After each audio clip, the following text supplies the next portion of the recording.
Nunca dejes de luchar tus sueños,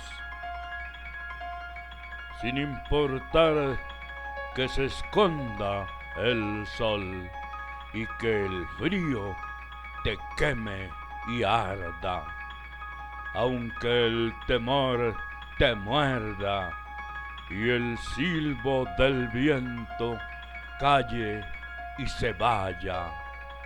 Jamás debes perder tu futuro de vida.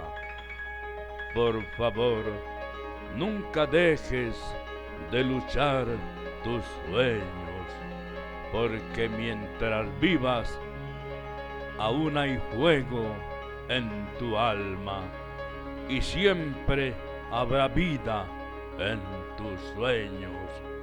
A ti pertenecen y no renuncies a ellos, ni te distraigas con seres malos o con vicios.